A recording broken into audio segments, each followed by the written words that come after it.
ఓం సాయిరామ్. అనంతకోటి బ్రహ్మాండ నాయక రాజాదిరాజ యోగిరాజ పరబ్రహ్మ శ్రీ సచిదానంద సమర్థ సద్గురు సాయినాథ్ మహారాజ్కి జై. సాయి భక్తులందరూ ఎలా ఉన్నారు ఫ్రెండ్స్? ఆ సాయినాథుని దయ వల్ల మీరందరూ బాగుండాలి, అందులో నేనుండాలి అని మనస్ఫూర్తిగా కోరుకుంటూ ఈరోజు వీడియోనైతే ప్రారంభిస్తున్నానండి.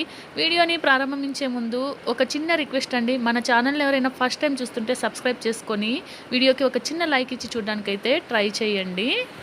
ఓం శ్రీ సిరిడి సాయిబాబా జ్యోతిష్యాలయం. మీకు ఎటువంటి సమస్యలు ఉన్నా సరే గురూజీ సీతారామరాజు గారిని సంప్రదించండి. చిటికెలో మీ సమస్యకి పరిష్కారం లభిస్తుంది. ప్రేమ, పెళ్లి, ఉద్యోగం, ఆరోగ్యం, వ్యాపారం, సంతానం, భార్యాభర్తల సమస్య, చెడు ప్రయోగాలు, ఇంకా ఎటువంటి సమస్యలకైనా సరే పరిష్కారం లభిస్తుంది. మీరు నమ్మకంతో 9948253372 నెంబర్కి ఫోన్ చేసి మీ సమస్యను గురూజీతో వివరించండి. 100% ఖచ్చితంగా మీ సమస్యకి పరిష్కారం అయితే దొరుకుతుందండి. ఈరోజు వీడియోలో మీ నుండి విడిపోయిన వ్యక్తి మళ్ళీ మిమ్మల్ని కలుస్తారా లేదా అనేది చూద్దాము. మీ మనసులో ఉన్న వ్యక్తి ఎవరైతే ఉన్నారో ఈ వ్యక్తి మిమ్మల్ని చీట్ చేసి మీ లైఫ్ నుండి పారిపోయారు. ఎలా అంటే మీరు ఇచ్చిన ప్రేమని, ఇంపార్టెంట్ని, ప్రియారిటీని అన్నిటినీ తీసుకొని తనైతే మిమ్మల్ని చీటింగ్ చేసి వెళ్ళిపోయారు. ఆ విషయం అయితే ఇప్పుడు ఆ వ్యక్తికి బాగా అర్థమవుతా ఉందండి. సో నేనే నా పర్సన్ని మోసం చేసి తన లైఫ్లో నుండి నేను వచ్చేసాను. ఇప్పుడు నేను మళ్ళీ తన లైఫ్లోకి వెళితే తను యాక్సెప్ట్ చేస్తుందా లేదా అని తనలో తానే చాలా ఆలోచిస్తున్నాడు. అంటే తనకి ఏమీ అర్థం కావడం లేదండి. స్ట్రక్ అయిపోయి ఉన్నారనమాట. అంటే ఒక ఏమి తెలియక తికమకగా ఉంటారు కదా, సో అలా అయితే ఉన్నారు.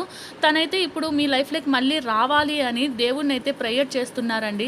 సెకండ్ ఛాన్స్ కావాలి, మళ్ళీ ఎలాగైనా సరే నేను నా పర్సన్ లైఫ్లోకి వెళ్ళాలి, తన ప్రేమని, ప్రియారిటీని అన్నింటిని తిరిగి దక్కించుకోవాలి ఇలా అనుకుంటున్నారు. అలానే నేను నా లైఫ్లో చాలా ఆప్షన్స్ అయితే చూసుకున్నాను.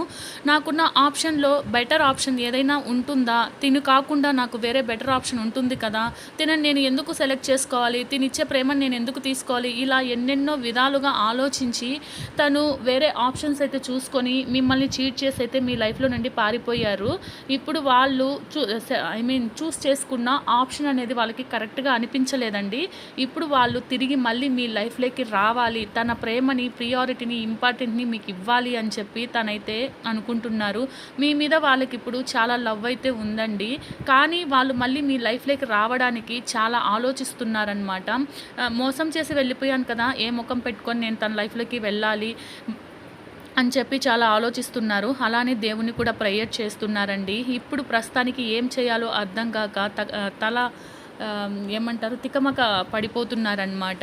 అలానే తన చుట్టూ కొన్ని బౌండరీస్ అయితే తను పెట్టుకొని ఉన్నారు. అంటే ఎలా అంటే నేను వెళ్ళాలనా వద్దా, సరే నేను వెళ్ళను, తనే వస్తుంది కదా, నా పర్సన్కి నా మీద ఇంత ప్రేమ ఉంది కదా, తనే వస్తుందిలే, అయినా ఎలాగైనా సరే తనంతట తను వస్తుంది, నేనేం వెళ్ళాల్సిన అవసరం లేదులే అనే ఆలోచనలో కూడా ఉన్నారండి. వీళ్ళు ఎలాంటి వాళ్ళు అంటే అన్ని విధాలుగా అంటే ఒక ఏంటంటే ఒక అందం పరంగా మిమ్మల్ని ఆకట్టుకోవచ్చు, లేదా ఒక కన్నింగ్ మైండ్ సెట్ ఉండొచ్చు, లేదా ఒక ప్రేమ మీకు చూపించవచ్చు. అంటే అన్ని విధాలుగా వీళ్ళు ఉంటారండి. అంటే క్రూరంగా ఉంటారు, ప్రేమగా ఉంటారు, కోపంగా ఉంటారు, కన్నింగ్గా ఉంటారు. అన్ని విధాల క్వాలిటీస్ అయితే వీళ్ళల్లో ఉంటాయన్నమాట. మీ పర్సన్ అయితే చాలా చాలా తెలివైన వారనమాట. సో మిమ్మల్ని ఎలా బోల్తా కొట్టించాలి, మీ లైఫ్లోకి మళ్ళీ ఎలా రావాలి, ఇవన్నీ కూడా వాళ్ళకి తెలుసు. కానీ వాళ్ళైతే ఎంత కాదనుకున్నా మిమ్మల్ని చీటింగ్ చేసి మీ లైఫ్ నుంచి వెళ్ళిపోయారు కాబట్టి మళ్ళీ మీరు యాక్సెప్ట్ చేస్తారా చెయ్యరా అన్న ఒక ఆలోచనలో అయితే ఉన్నారండి. ఖచ్చితంగా ఈ పర్సన్ అయితే మీ లైఫ్లోకి రావాలి అని అనుకుంటున్నారు. కానీ ఆ ఫీలింగ్ కానీ ఆ ఇష్టం కానీ ఏది కూడా వాళ్ళు బయట పెట్టట్లేదండి. పొగరుగా అంటే ఒక యుగో పర్సన్ అనమాట ఈ పర్సను. సో యుగోతో ఉన్నారు.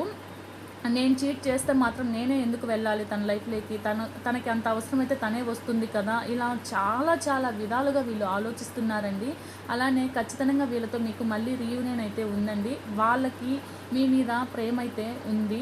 కానీ వీళ్ళు ఏంటంటే మీ నుండి దూరం అయిన తర్వాత చీట్ చేశానని అన్నీ తెలుసు, కానీ వాళ్ళ మనసులో, మైండ్లో, ఆలోచనలో ఉన్న ఇష్టాన్ని కానీ, మీ మీద ఉన్న ప్రియారిటీని కానీ, ప్రేమని కానీ వాళ్ళు చూపించట్లేదన్నమాట.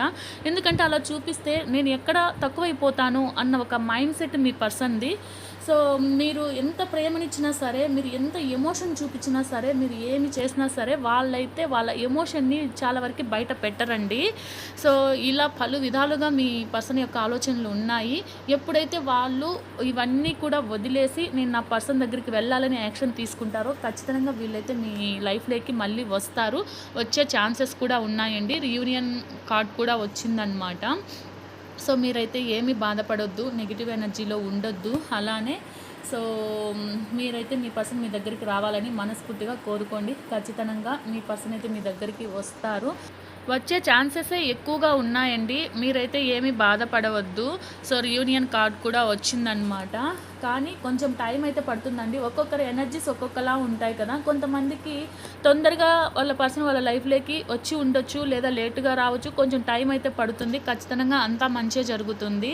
మీరైతే నెగిటివ్ ఎనర్జీలో ఉండి అదే ఆలోచనలో ఉంటూ మీ లైఫ్ని మీ కెరియర్ని స్పాయిల్ చేసుకోవద్దండి.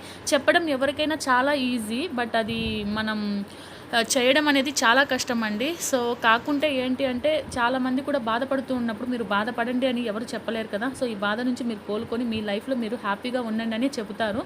కానీ అది చేసే వాళ్ళకి చాలా కష్టం అనేది నాకు తెలుసు. కానీ నేను మీకు ఈ వీడియో ద్వారా ఏం చెబుతున్నానంటే మీ నుండి దూరమైన ఈ పర్సన్ అయితే ఖచ్చితంగా మీ లైఫ్లోకి వస్తారు. వచ్చే ఛాన్సెస్ చాలా ఎక్కువ ఉన్నాయి. కొంచెం ఓపిక్గా అయితే ఎదురు చూడండి. ఎందుకంటే ఇది వచ్చేసి జనరల్ రీడింగ్ అండి. ప్రతి ఒక్కరికి కనెక్ట్ అవ్వాలని లేదు. చాలామంది చూస్తూ ఉంటారు కదా. సో ఎవరియో కొందరు ఎనర్జీస్ అనేటివి కనెక్ట్ అవుతాయి, వాళ్ళకి వర్తిస్తాయి అన్నమాట. సో కనెక్ట్ కాని వాళ్ళకి ఇంకా వేరే వేరే వీడియోస్ కూడా నేను పోస్ట్ చేస్తూ ఉంటాను, అందులో చూడండి. కానీ ప్రతి ఒక్కరికి కూడా మంచి జరగాలి, ఆ సాయినాథుని దయ మీ అందరి మీద కూడా ఉండాలి. మీ లైఫ్లో ఆనందం, సంతోషం, మీరు కోరుకున్న లైఫ్ మీకు రావాలి. ఆ బాబా దయ మీ మీద ఉండాలి అని అయితే నేను అనుకుంటున్నానండి. అలానే నేను మీ అందరికీ కూడా ఇంకొక విషయం చెప్పాలి అనుకుంటున్నాను. ఏంటి అంటే చాలామంది కూడా కొన్ని ఏంటంటే నెగిటివ్గా ఆలోచిస్తారనమాట. సో మా దేవుడు ఎక్కడున్నారులే, దేవుడు చెప్తే మనకు జరుగుతుందా, అలా ఇలా అని చెప్పి అనుకుంటూ ఉంటారు. కానీ అలా ఎవ్వరు అనుకోవద్దండి. ఖచ్చితంగా మన ప్రాబ్లమ్ని మనం ఆ దేవునికి మనస్ఫూర్తిగా చెప్పుకుంటే ఖచ్చితంగా ఆయన మనకు ఒక దారి చూపిస్తారు. సో ఇవన్నీ కూడా నేను ఎందుకు చెప్తున్నానంటే ఇవన్నీ రీడింగ్కి సంబంధించి కాదండి, పర్సనల్ ఒపీనియన్స్ అన్నమాట. సో ప్రతి ఒక్కరు కూడా దైవాన్ని నమ్ముకోండి. చాలామంది నమ్మరు. కానీ మన ప్రాబ్లమ్ని సాల్వ్ చేయాలి అన్నా, లేదా మన ప్రాబ్లంకి ఒక సొల్యూషన్ దొరకాలి అన్నా మనం దైవాన్ని నమ్మాలి. అలానే నేను ఆల్రెడీ ప్రమోట్ చేస్తున్నాను కదండి. ఎవరికైనా సరే ఏదైనా సమస్య ఉంటే గురూజీని కాంటాక్ట్ అవ్వండి. మీ సమస్య గురూజీతో చెప్పుకోండి, సాల్వ్ చేస్తారనమాట. కానీ దేనికైనా సరే ఫస్ట్ పునాది నమ్మకము. ఏదైనా సరే నమ్మకంతో ఉండండి. ఖచ్చితంగా మీ అందరికీ కూడా మంచి జరగాలి, జరుగుతుంది అని మనస్ఫూర్తిగా కోరుకుంటున్నాను. మళ్ళీ నేను ఒక మంచి వీడియోతో అంటే రీడింగ్తో కలుస్తానండి. ఇప్పటికే చాలా ఎక్కువ మాట్లాడేశాను. And thank you for watching అండి. జై సాయిరామ్.